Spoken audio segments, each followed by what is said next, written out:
Muy buenas tardes con todos ustedes. En esta oportunidad, para nuestro portal de divulgación histórica de estudiantes de historia de la PUC, HG, tenemos la presencia del docente y profesor Luis Vicente Manrique Álvarez. Él es sociólogo especialista en procesos electorales del Perú del siglo XX. Ha sido decano de la Facultad de Sociología de la Universidad Nacional del Centro del Perú, en Junín, y actualmente es docente de esta casa de estudios. Muy buenas tardes, profesor Manrique. Nos agrada tenerlo con nosotros ahora y espero que esta conversación pueda ser de provecho para ambos. Muy buenas tardes, gracias por la invitación y debo decirte que la satisfacción es principalmente para mí, ¿no? El poder estar con ustedes y con ustedes este momento. Antes de comenzar a hacer algunas preguntas que teníamos preparadas para esta ocasión especial para nosotros, quisiera preguntarle un poco sobre por qué usted se inició en la docencia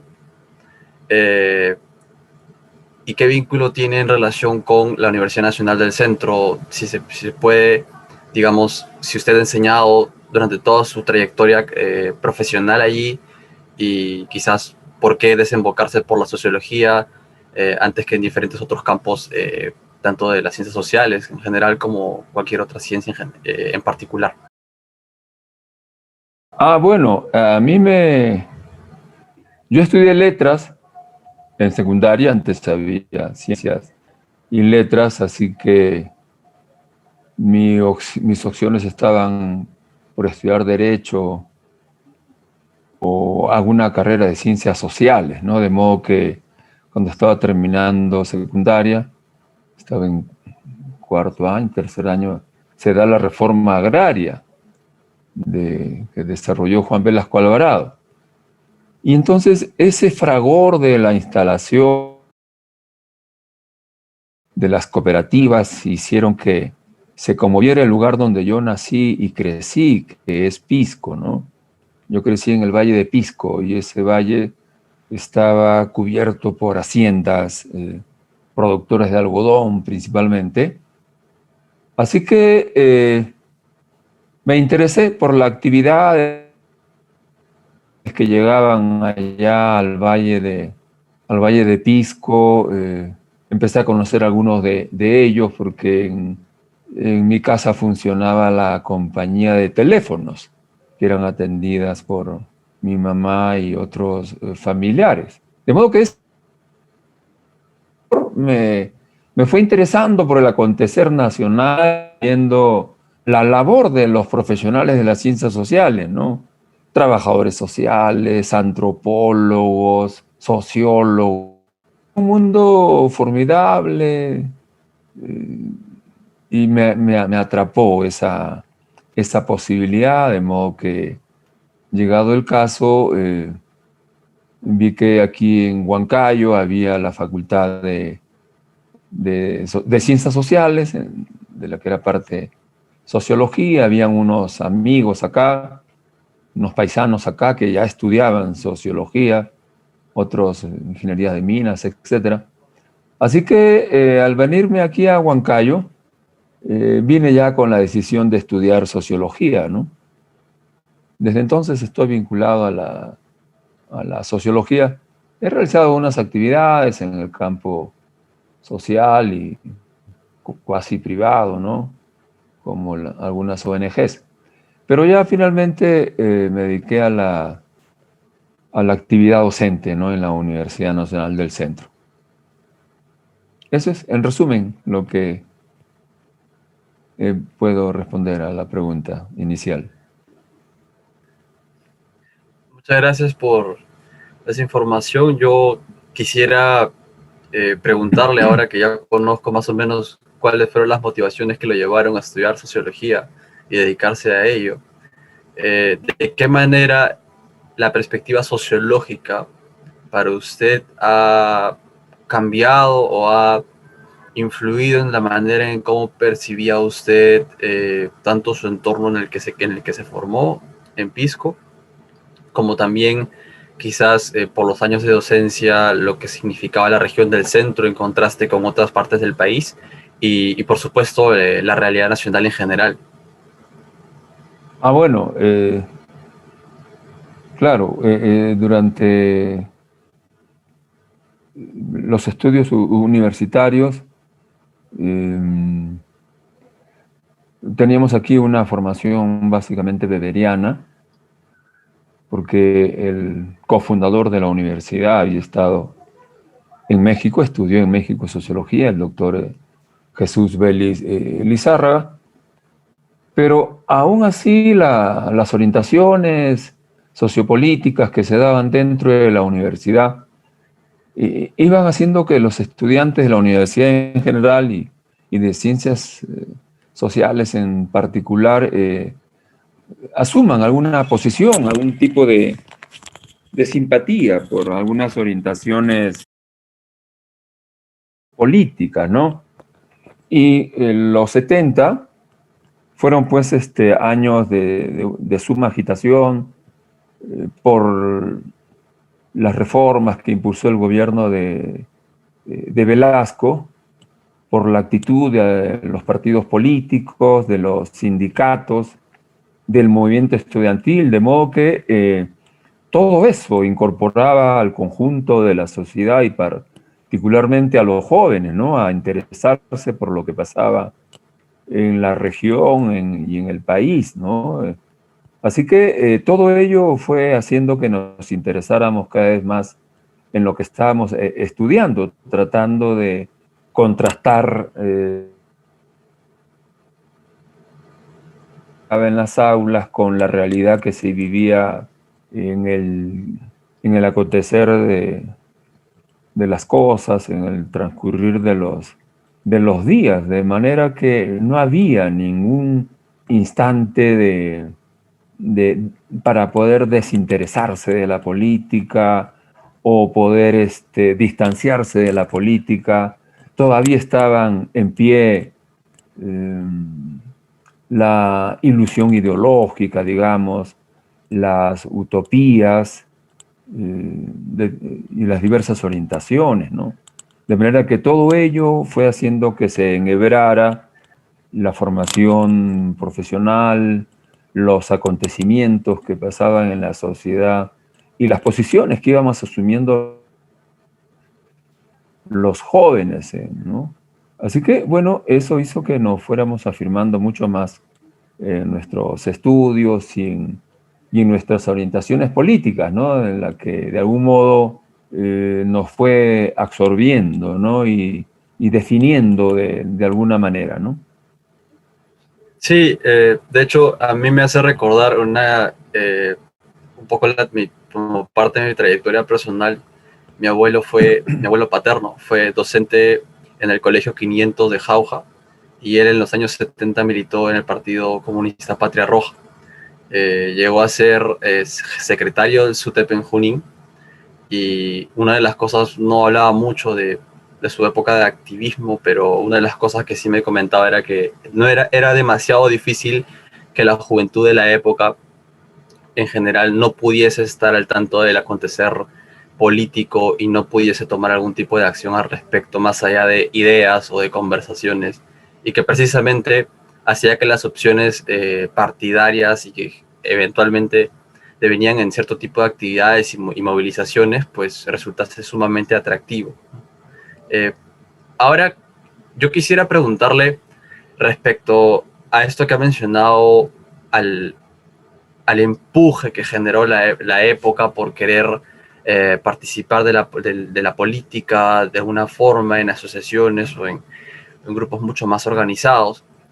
Y es respecto a la posición que se puede asumir desde un partido, sea de izquierda o de derecha, en función a diferentes elementos que son principalmente característicos en el rol que tienen las regiones dentro del país, ¿no? Particularmente quizás temas como la realidad agrícola, el campesinado, la minería, ¿no? Particularmente importante en la región del centro, y un problema constante que parece nunca cerrarse, que es el tema de la descentralización.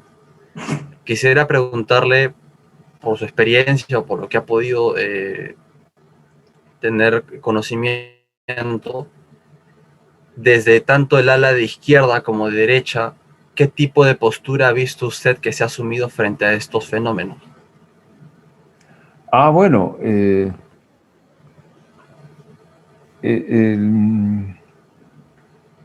el avance de la democracia en diversas partes del mundo y también en América Latina en los años 60, la instalación de algunos gobiernos progresistas, digamos, perdón,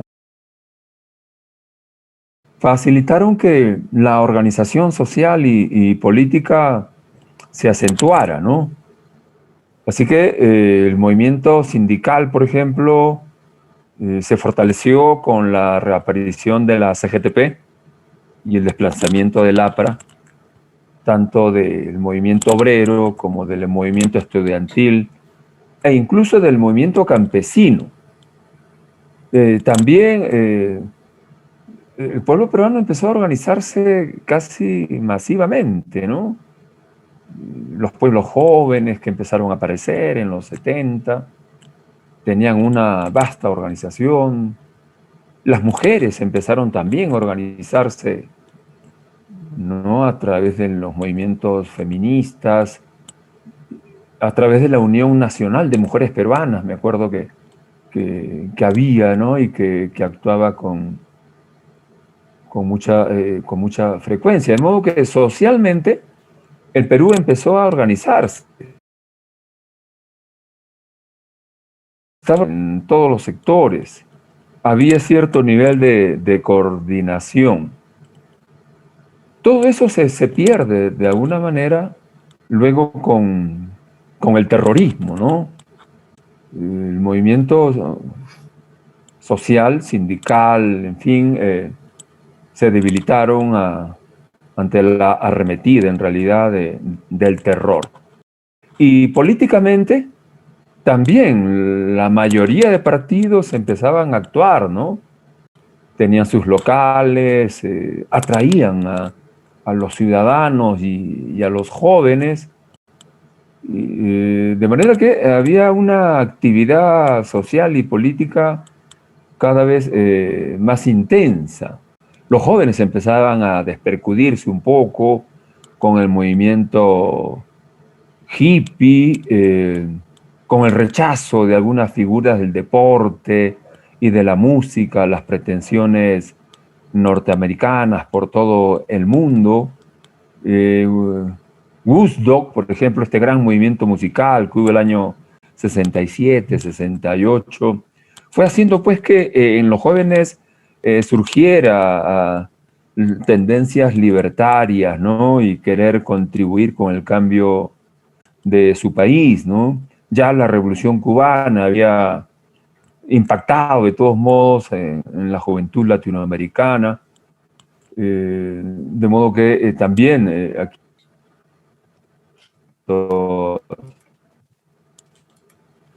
guerrilleros que impactaron a la sociedad en el conjunto. Aquí en el Perú ha habido diversos movimientos guerrilleros en realidad, ¿no?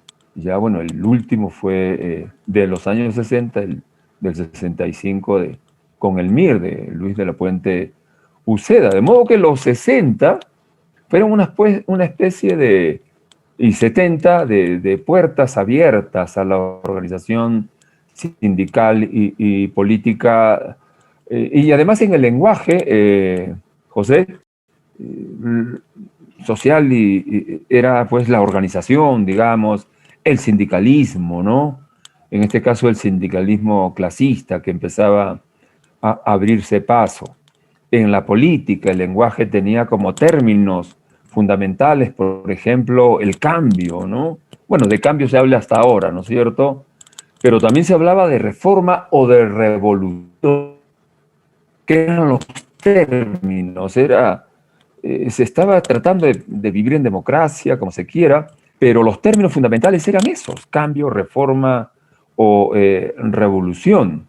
Para recién a partir de los 80 para adelante, cuando ya había una organización social y política importante que atrapaba a los sectores organizados, atrapaba o atraía a la juventud, hombres y mujeres, pero todo ello de alguna manera empezó a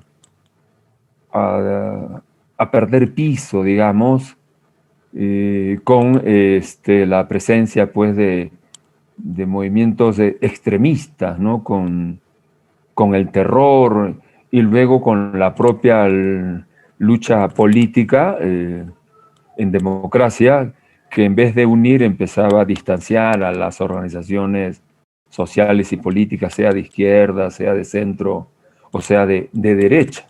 Pero en todo caso vivíamos nosotros una intensa actividad sindical, una intensa actividad,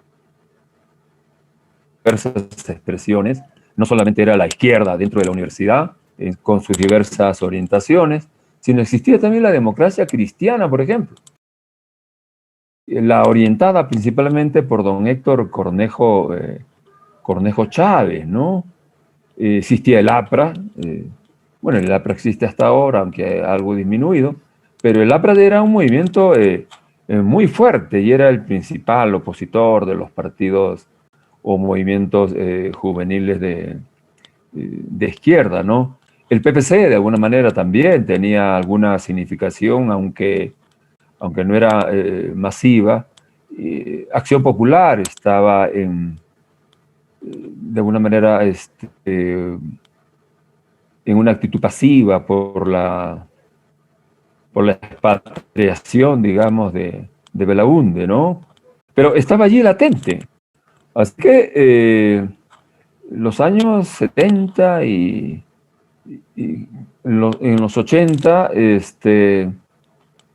se podía vivir, digamos, algunas posibilidades de desarrollo, de cambio en la que se sumaban, pues, las diversas canteras sociales, ¿no? Que podía haber en el país en esos años, ¿no? Y en la que nunca los partidos o nunca los militantes han sido masivamente incorporados a los partidos, pero sí los partidos tenían, te cuento, una militancia básica, tenían sus cuadros, pero tenían mucho más un radio de influencia importante, ¿no? Para los partidos lo más importante, o dentro de lo más importante que pueda tener, es su radio de influencia. Eso se ha perdido ahora, digamos, ¿no? Pero bueno, ya eso tiene que ver con diversas expresiones, las sociedades van cambiando aquí en la región, en el país y en el mundo. La caída del muro de Berlín, ¿no? El desplome de la Unión Soviética, el retroceso en algunos casos de la democracia, de todos modos ha impactado a la colectividad, ¿no? La desilusión por los proyectos colectivos en consecuencia y el surgimiento, ¿no? Del individualismo extremo. Algo de eso desarrolla, ¿no es cierto?, a unos teóricos de las ciencias sociales, ¿no? en el país. Así que, de algún modo, ese impulso se ha reducido, digamos, ¿no? Y enfrentamos las nuevas expectativas de diferente manera, ¿no? Ahora.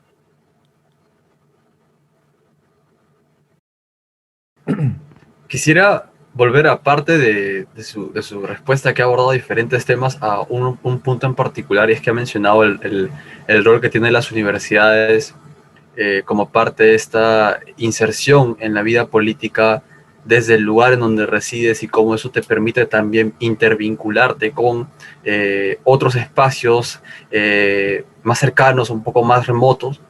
Y en ese sentido me gustaría que pueda darnos un poco más de detalle sobre cómo por ejemplo, los centros estudiantiles podían contribuir de manera indirecta o directa en la formación personal de un perfil ideológico de diferentes estudiantes, si es que esto también permitía una práctica no solamente de carácter local, sino como profundizando un poco más esta idea de lo cercano y de lo remoto, y sobre todo si es que esto también significaba en la educación superior una suerte de toma de conciencia sobre lo que la educación significaba para entonces y cómo esto podía influir en cambiar las dinámicas sociales en torno a una estructura familiar más o menos continua, ¿no? Hasta ese entonces, al menos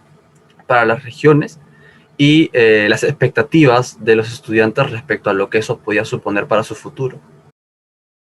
Bueno, las universidades pueden jugar un rol importante y de hecho lo han venido jugando, ¿no? La universidad aporta profesionales a la sociedad, aporta líderes también y aporta tecnócratas, ¿no es cierto?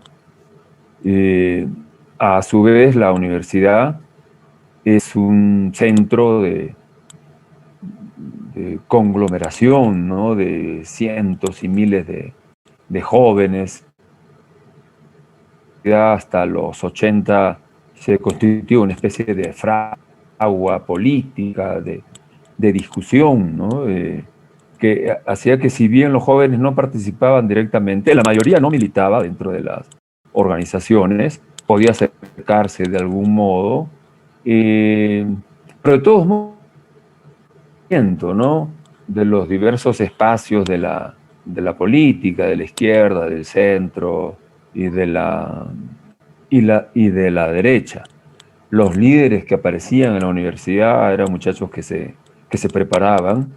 Podía apreciarse sendos debates, digamos, en los patios de la universidad y aquí en el centro, por ejemplo, ver de cómo los jóvenes observaban, ¿no? los debates, las discusiones y la calidad de los cuadros que iban apareciendo y que uno podía tomar sus diferencias, pero que se terminaba respetando, ¿no? Algunos entre los mismos cuadros. Obviamente eso se perdía a veces porque las peleas eran sumamente frecuentes también y se terminaban en algunos enfrentamientos, ¿no? Pero de todos modos, los jóvenes que pasaban por la universidad, distantes o cerca a la actividad gremial, estudiantil o política, la universidad es una fuente de cuadros políticos, eso no cabe la menor duda. Pero que al mismo tiempo en los 80, con el terrorismo, eso disminuyó ostensiblemente, de los 80. Así que la gran actividad política que hubo en la universidad peruana nacional se fueron dando, digamos, en los 60. Ya en los 50 había habido, ya por historia, eso lo sé, una febril actividad también. Izquierdistas y el APRA que controlaba el movimiento estudiantil significó que los apristas fueran desde el año 56, más o menos, o por esos años, desplazados de la Federación de Estudiantes. Así que la Federación de Estudiantes empieza a tener una orientación, digamos, de izquierda desde fines de los años 50, pero esta actividad, esta orientación, esta, de alguna manera, primacía de sectores de izquierda dentro de la universidad se vivieron un poco más de 20 años, ¿no? Los 60 y los 70, pero de los 80 para adelante, ya todo eso que yo pude percibir y participar también, se va disminuyendo y perdiendo en los años 80 ante la feroz arremetida de Sendero Luminoso, ¿no? Que quería imponer sus proclamas y sus líderes. Así que de los 80 para adelante, la universidad políticamente no ha contribuido mucho, digamos, ¿no? El temor, el retroceso de la ideología marxista, digamos,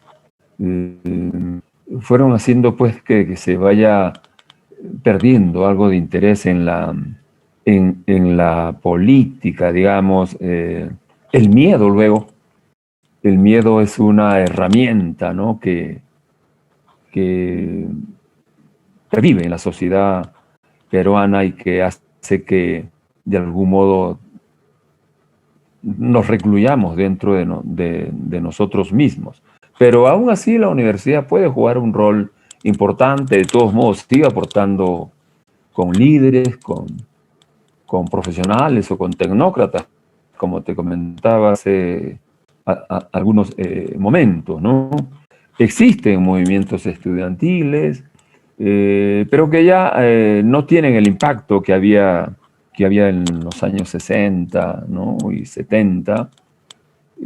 Ahora actúan más algunos movimientos que de alguna manera son episódicos, digamos, o que tienen algún financiamiento externo. Eso es notorio aquí en la Universidad del Centro y que terminan más que elevando la conciencia, digamos, social de los estudiantes, generando más bien algunos entendimientos bajo la mesa con las autoridades que se van eligiendo en la universidad y de alguna manera se ha pervertido, digamos, la orientación política, ¿no? Gremial o la orientación social dentro de los gremios estudiantiles, ¿no? Pero aún así, la universidad sigue siendo un bastión de todos modos, es una expresión no solamente de las ciencias, de la cultura, sino también de la política, aunque algo disminuida, ¿no? Sí, yo quisiera tomar particularmente algo que usted ha señalado respecto a cómo por diferentes etapas o diferentes procesos, la orientación ideológica y hasta cierto punto también partidaria de los centros universitarios podía cambiar y más o menos mantener cierto control de las actividades que se podían dar, pero siempre con como una ventana de apertura para que sin tener que caer en dinámicas sumamente estrictas o rígidas como parte de la militancia activa de un partido político, el estudiante puede tomar conciencia de alguna manera de tanto su realidad local como general, y en función a eso de formarse una opinión propia al respecto. Y yo quisiera enfocar esta apreciación en preguntarle si usted considera que así como hay estos vaivenes o desenlaces que se dan en diferentes momentos de tensión, si para las diferentes regiones de nuestro país, además de la del centro, eh, usted considera que existe algún perfil histórico, como se suele decir mucho, por ejemplo, para el caso del APRA en el norte, de otros partidos, ¿no? Y cómo eso tal vez ha ido cambiando conforme ha ido pasando el tiempo. Y si quizás eso nos llevaría a pensar que al no tener un control absoluto de estas regiones, históricamente hablando, por estos momentos de cambio y de transición, quizás podríamos hablar de un perfil para las regiones de predominancia partidaria más bien como algo ambiguo o ambivalente. Bueno, yo te diría, sé que más bien sería esto último, ¿no? Hay una ambivalencia o un desconcierto sobre las orientaciones políticas que tiene que ver con todos los acontecimientos históricos que se han venido sucediendo y también por la aparición de una nueva época, ¿no? En realidad las sociedades van cambiando, la historia, el desarrollo o las fuerzas internas que tiene cada sociedad va obligando a que aparezcan nuevos pensamientos, nuevas organizaciones, nuevas orientaciones. Se acumulan, digamos, los problemas del siglo XIX, los problemas que aparecieron en el XX y que no se resolvieron nunca y ahora se enhebran con los problemas del siglo XXI.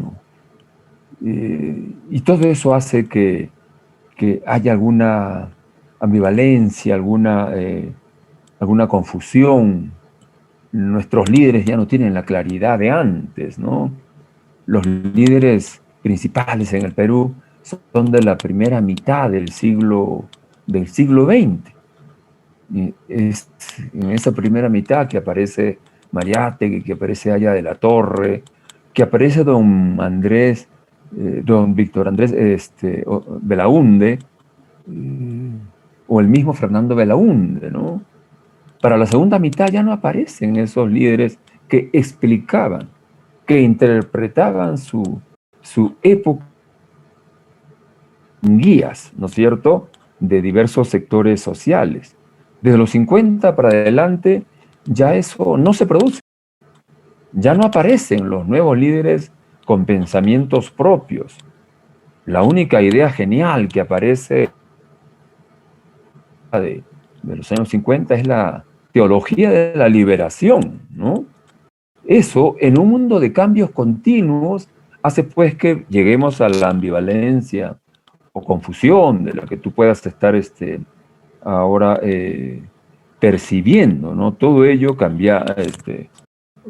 se ha potenciado, digamos, con este cambio de época que obliga, que impele a organizarse de otro modo, a relacionarse de otro modo, a hacer que las ideologías o cambien o se renueven. Las respuestas se van dando casi individualmente o sectorialmente, pero no vemos, digamos, luces que vuelvan a ilusionar, digamos, a la ciudadanía, sobre todo a los jóvenes. Obviamente algo hay, tenemos ahora mucho más información, tenemos a las redes sociales y eso hace pues que aparezcan movimientos como el de los indignados, ¿no es cierto? Aquí en el Perú, como la generación del Bicentenario, etcétera, que de alguna manera son expresiones de la búsqueda de nuevas orientaciones, ¿no? América Latina ensaya diversas políticas, no todas son positivas, muchas de ellas son francamente contrarias al interés norteamericano y han hecho que América esté a la saga, digamos, de la dinámica global, ¿no? Todo ello está exigiendo, pues, obviamente, nuevas respuestas, nuevas organizaciones, ¿no? Tratando de encarar la época, la época actual, que de todos modos exige mayor democracia, pienso yo, y la búsqueda del desarrollo para el caso peruano. Se me ocurre aquí una idea, ¿no? De Hannah Arendt y que tiene que ver con la búsqueda de sentido. Cada época o cada generación, digamos, o cada 30 años, es una apertura de nuevas organizaciones o de nuevas ideas o de nuevos problemas a los que hay que dar respuesta. Y esas respuestas significarían lo que hablaba Hannah Arendt, ¿no? La búsqueda del sentido. Todavía no encontramos el sentido por donde habría de discurrir la sociedad actual, ¿no es cierto? Con sus conflictos, con sus diferencias sociales que siempre van a haber, pero que al fin de cuentas, en sus pugnas, en sus luchas, en sus orientaciones, van abriendo las brechas por donde hay que transitar, digamos, ¿no? Ahora existe una absoluta confusión, digamos, una ambivalencia, ¿no es cierto? Sectores de derecha son cada vez más conservadores y de pronto asumen a unas posturas de avanzada, sectores de izquierda y de avanzada que de pronto muestran actitudes conservadoras. Y bueno, todo eso hace pues de que lo que prima ahora sería esa confusión o esa ambivalencia que nos estanca más bien, ¿no? En vez de facilitar el avance hacia los nuevos destinos, digamos, ¿no?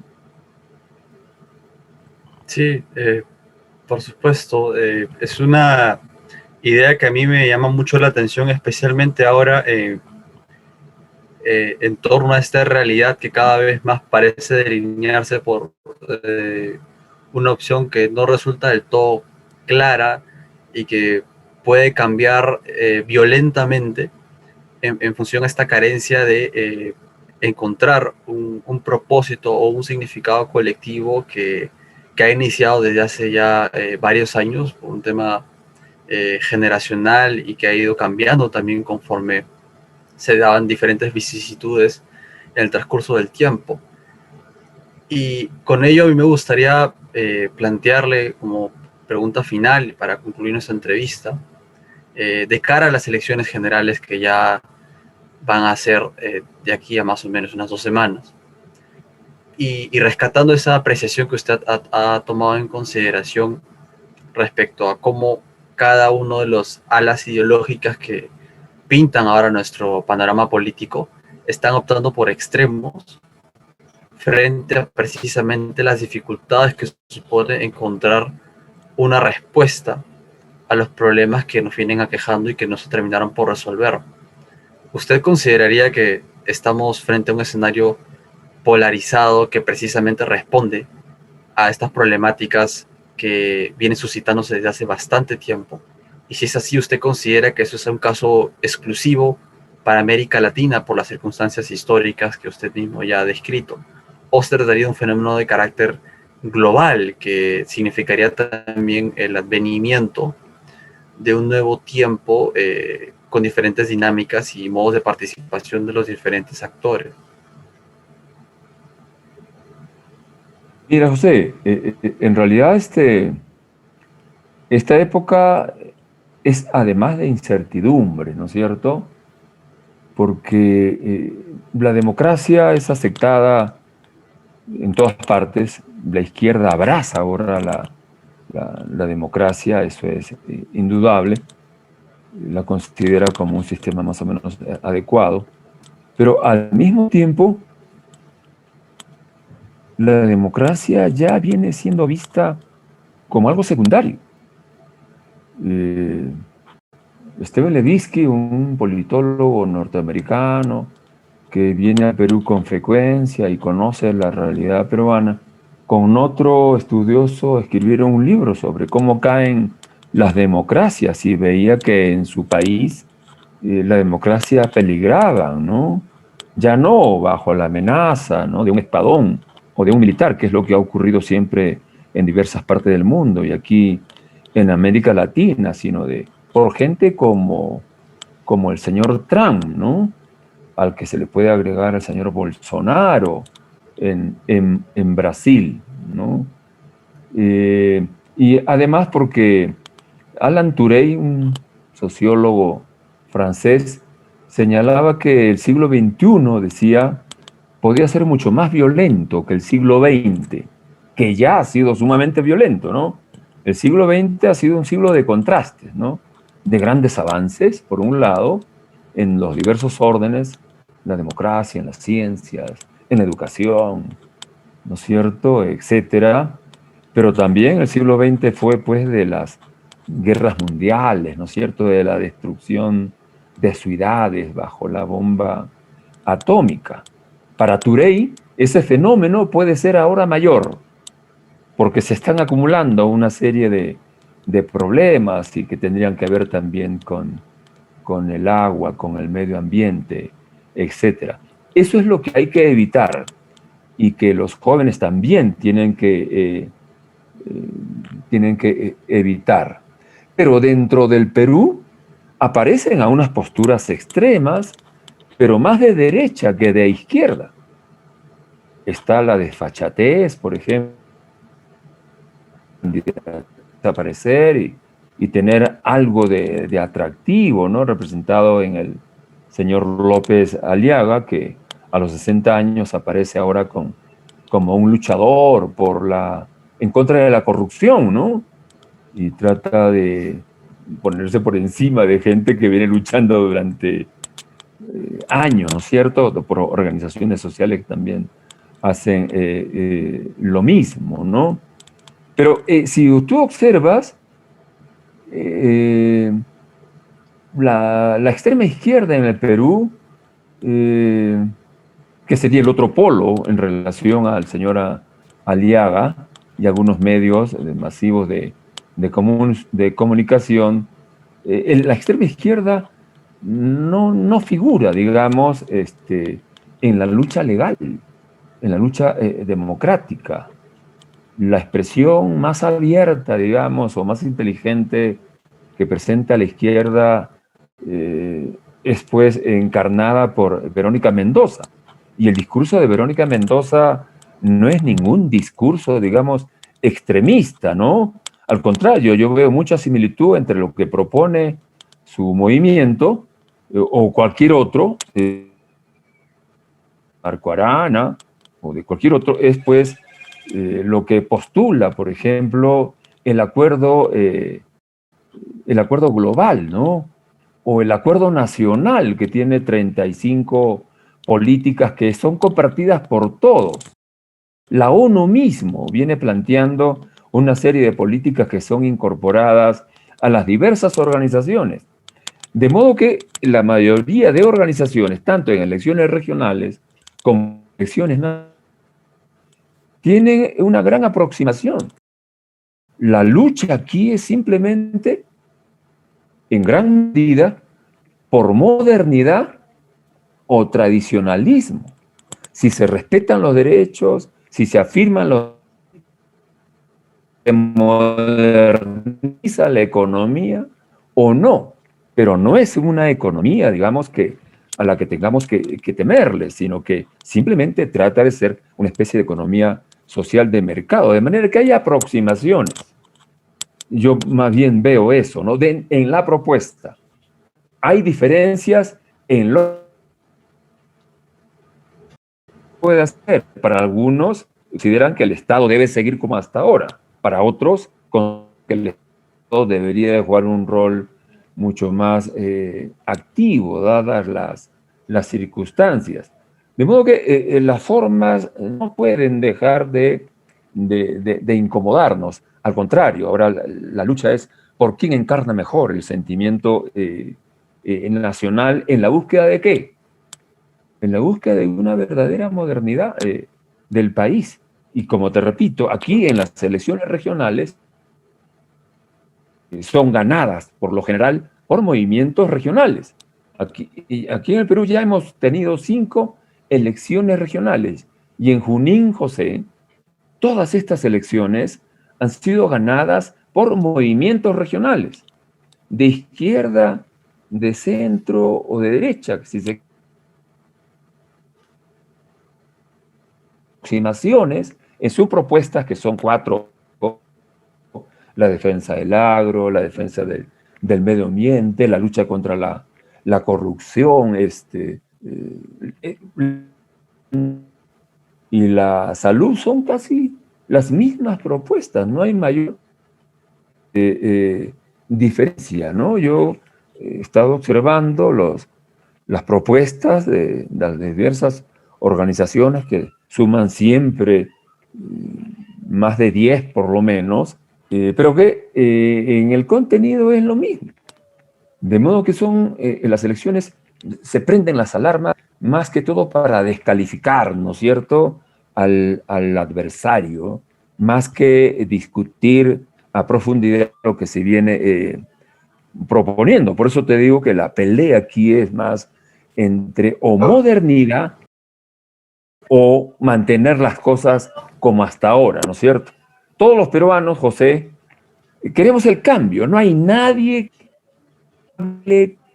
que el país tiene que cambiar, que tiene que superar la corrupción, que tiene que superar la delincuencia, que tiene empleo.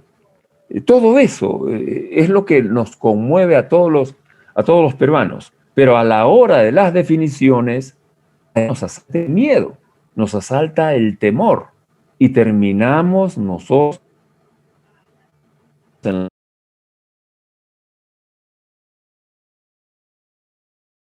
entonces a una vieja idea que se le llamó el gatopardismo, ¿no?, de Lampedusa, ¿no?, en que hay que cambiarlo todo para que nada cambie. Y eso viene ocurriendo de elección en elección. Y bueno, en ese estamos, José. Hay que ir vislumbrando.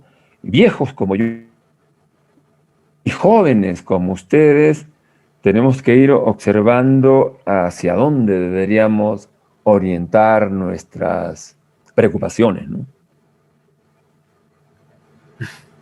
Muchas gracias por esa última reflexión. Estoy seguro que para nuestros oyentes y el público en general va a resultar sumamente valiosa, brindando perspectivas bastante interesantes sobre nuestro acontecer nacional, cómo este se vincula con otras realidades y sobre todo lo que uno puede esperar a futuro en función a también lo que uno desea cambiar y la forma en cómo desea hacerlo. Siempre, creo yo, apostando por una idea más cordial y mucho más comunicativa antes que reincidir en disputas o en conflictos que eventualmente erosionan cualquier tipo de esfuerzo colectivo por salir adelante. Le agradezco muchísimo por esta conversación, en lo particular la he disfrutado muchísimo, espero que usted también. Y para nuestro público oyente, los invitamos a seguir al tanto de cualquier tipo de novedad que vayamos publicando en nuestro portal de difusión de la historia HG. No olviden mantenerse al tanto de cualquier tipo de novedad y les agradecemos por su atención. Muchísimas gracias. Bien, gracias José, gracias Claudia y para Muchísimas gracias, doctor Manrique. a ti Claudita, muy amable. Hasta cualquier momento.